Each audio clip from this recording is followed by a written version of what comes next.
Hi there, my name's Jill Hawkins. I'm one of the ministers of Bookham Baptist Church, and welcome to week 2 of the Come and See course. Our title today is Jesus the Teacher. Before I go on, I just want to encourage you to visit Bookham Baptist Church website, where you'll find a participant's guide for the Come and See course. And maybe you're the kind of person who wants to follow through, so you can download that and print it off. Here's something to get us started this week. Think of a memorable teacher. What was it about them that made an impact on you, whether negative or positive? You can pause the video now so that you can sit with that question. If you're on your own, you can just think about it and write your answer. If you're with a group, it's a chance to discuss the answer with your group.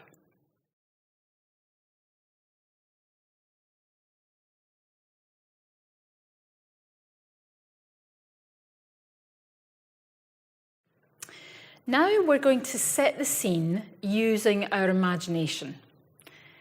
Follow me, please. Close your eyes and picture in your mind's eye this scene.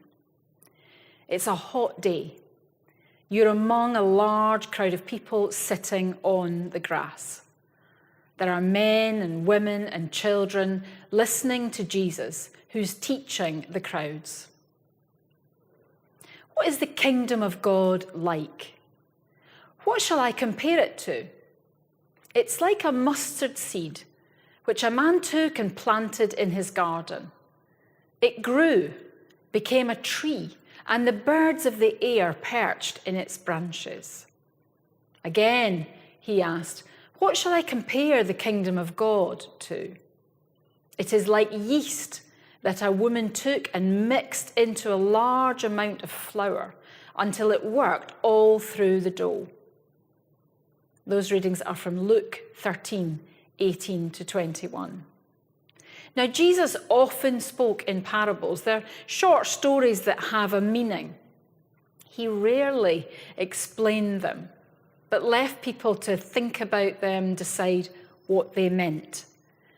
These 2 parables will now be on the screen for you, or you'll find them in the participant's guide on pages 14 and 15. Have a look at them and decide for yourself what you think they mean. You can pause the video now for some alone thinking time or discussion time in your group.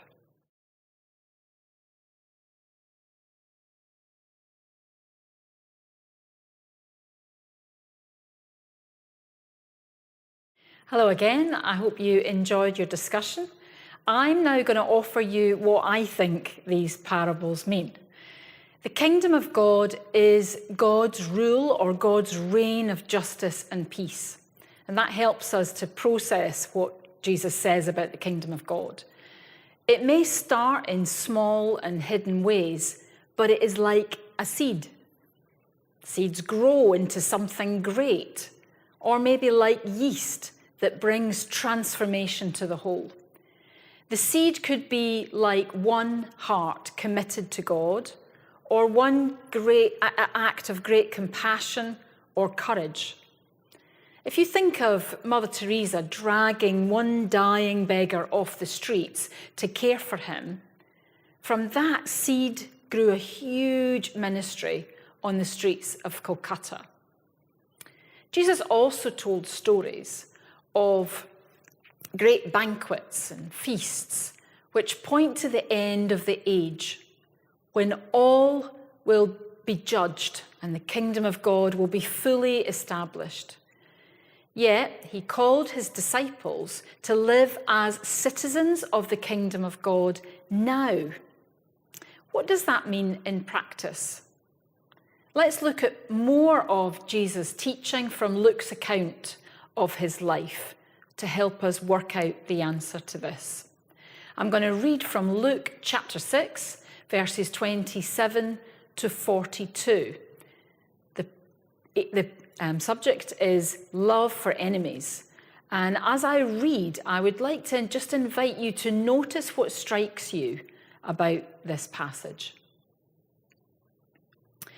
But to you who are listening, I say, love your enemies. Do good to those who hate you. Bless those who curse you. Pray for those who ill-treat you. If someone slaps you on one cheek, turn to them the other also. If someone takes your coat, do not withhold your shirt from them. Give to everyone who asks you, and if anyone takes what belongs to you, do not demand it back. Do to others as you would have them do to you. If you love those who love you, what credit is that to you? Even sinners love those who love them.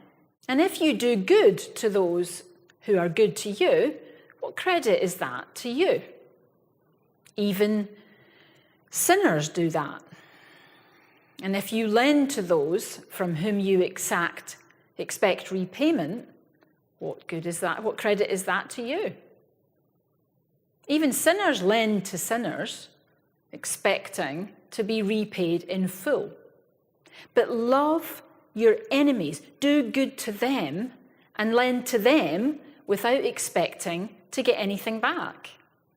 Then your reward will be great, and you will be children of the Most High, because he is kind to the ungrateful and wicked.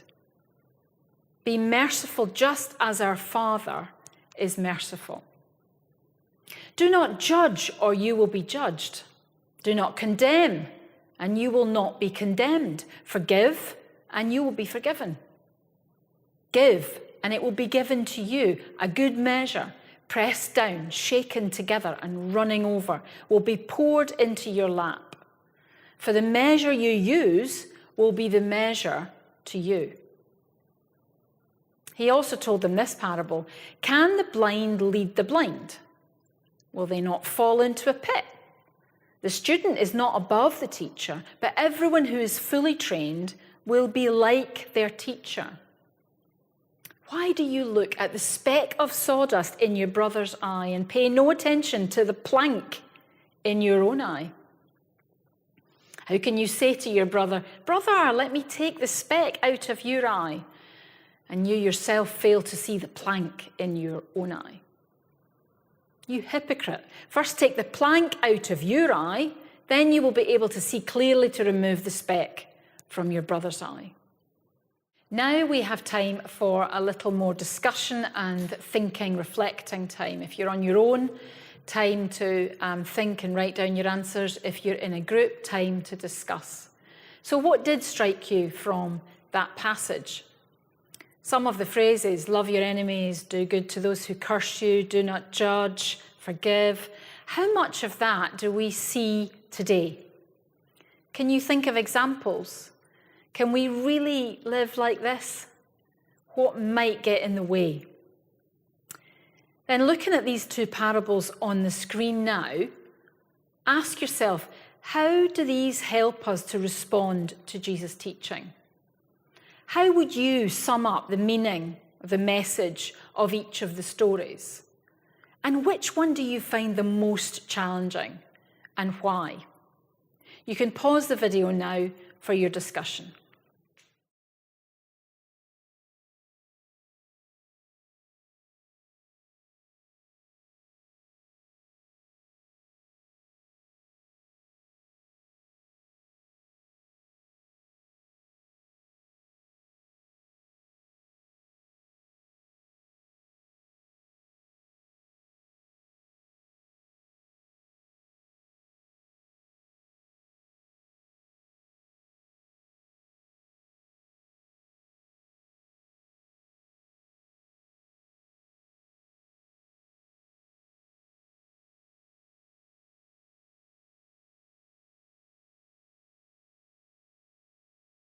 Jesus calls his followers to an adventure, a radical lifestyle, swimming against the tide.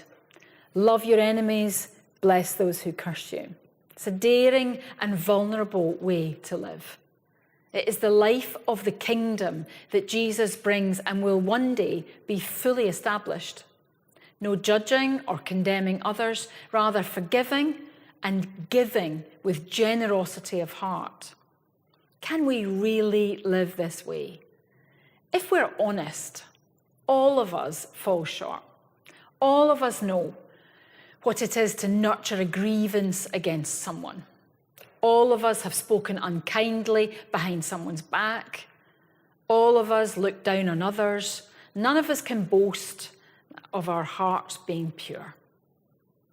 In Matthew's Gospel, Jesus says that anyone who hates his brother murders him in his heart.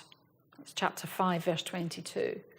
And anyone who looks lustfully at his neighbour's wife has already committed adultery in his heart. That's 5:28.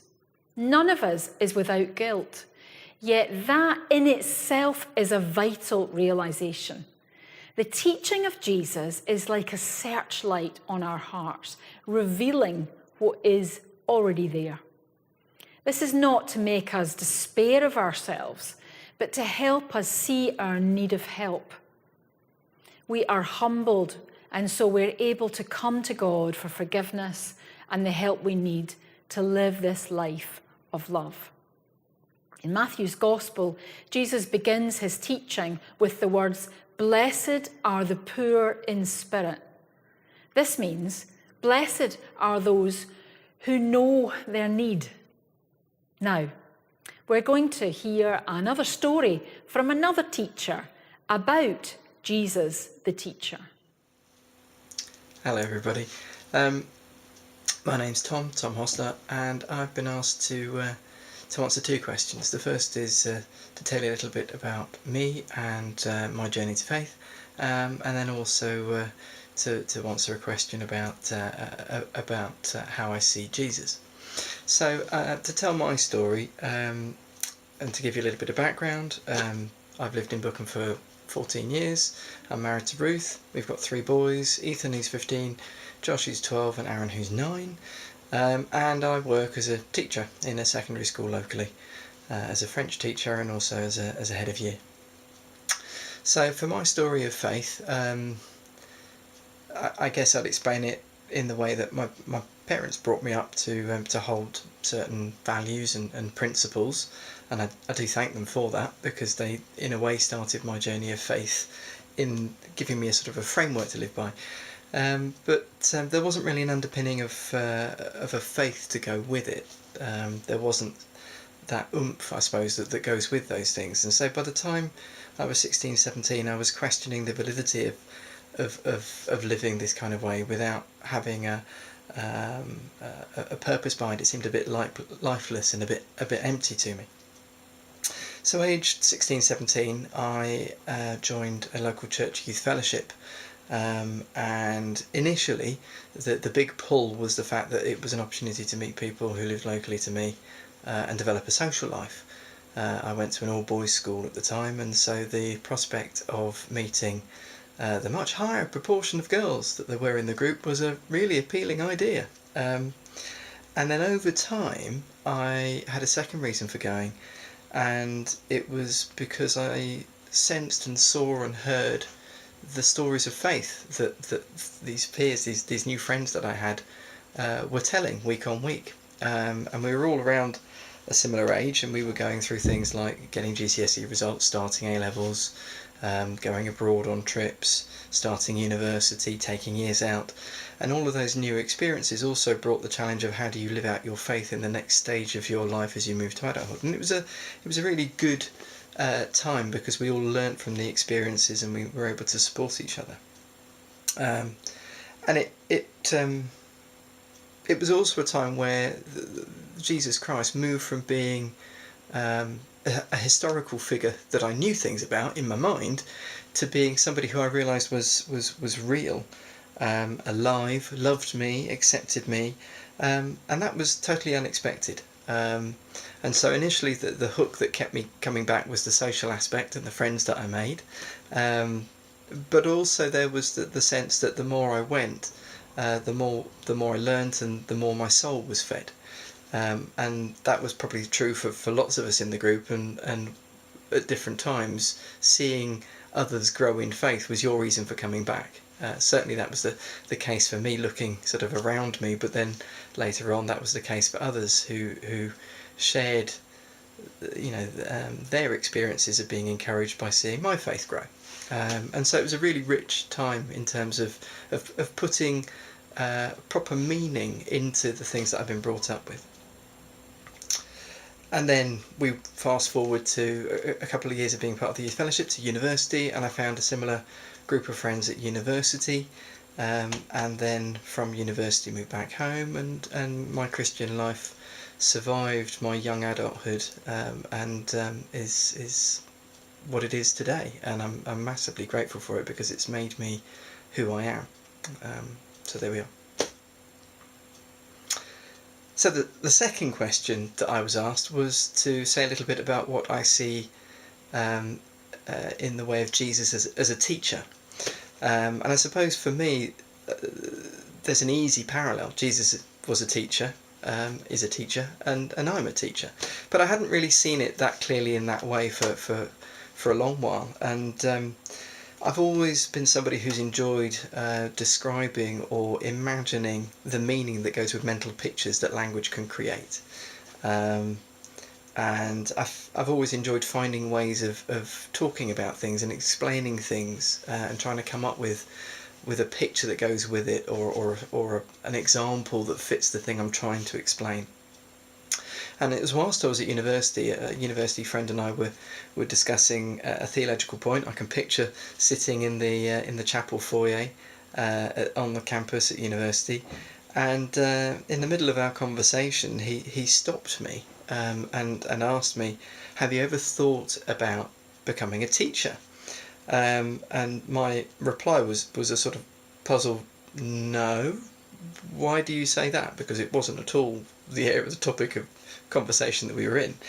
And he said, "Well, I just think that God's prompting me to talk to you about being a teacher." Okay, fine. So we talked a little bit, and I did ask why, and he said, "Well, you seem to be really enjoying using imagery, using images, describing pictures to talk about the things that you want to say, and somebody who was educated as a theologian would probably use this word to describe what you're explaining by that."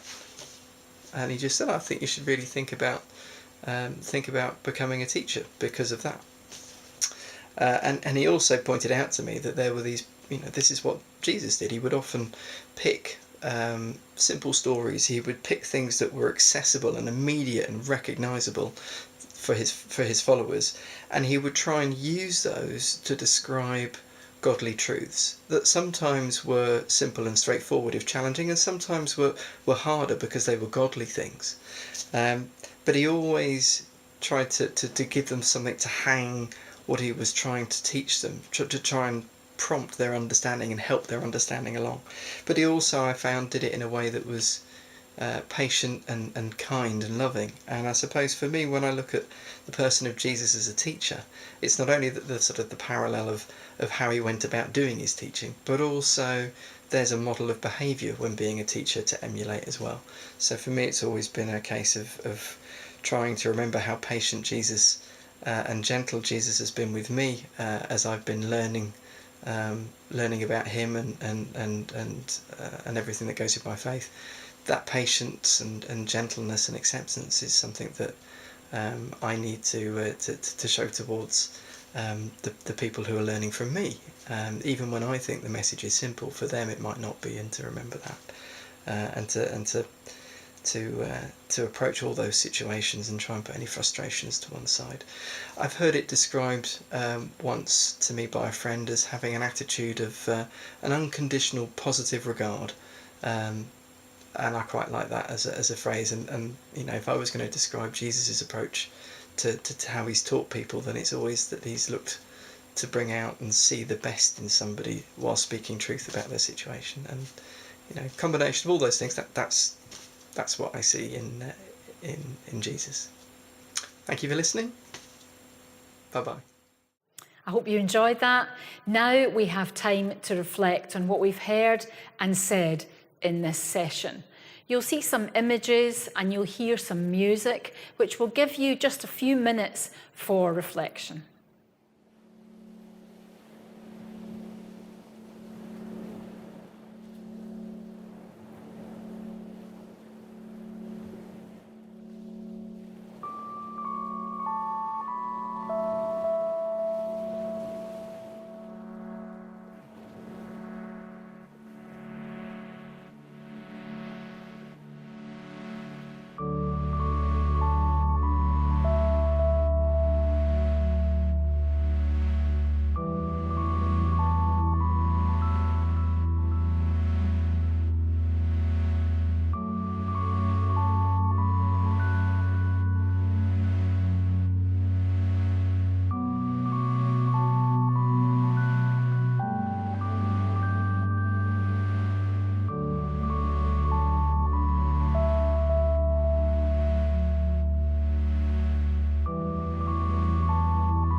Each week we have a little section called Reasons to Believe.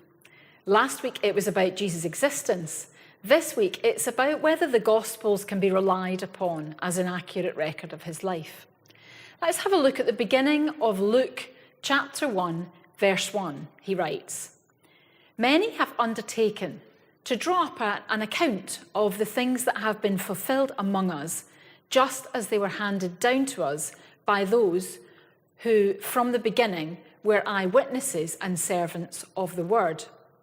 Therefore, since I myself have carefully investigated everything from the beginning, it seemed good also to me to write an orderly account for you, most excellent Theophilus, so that you may know the certainty of the things you have been taught." What is Luke claiming about his account? What is your reaction to his claims? I hope you've found this second session helpful. We'd love to see you again for session 3, which is entitled Well-Being, Jesus the Healer. We'll see you next week for that. Goodbye.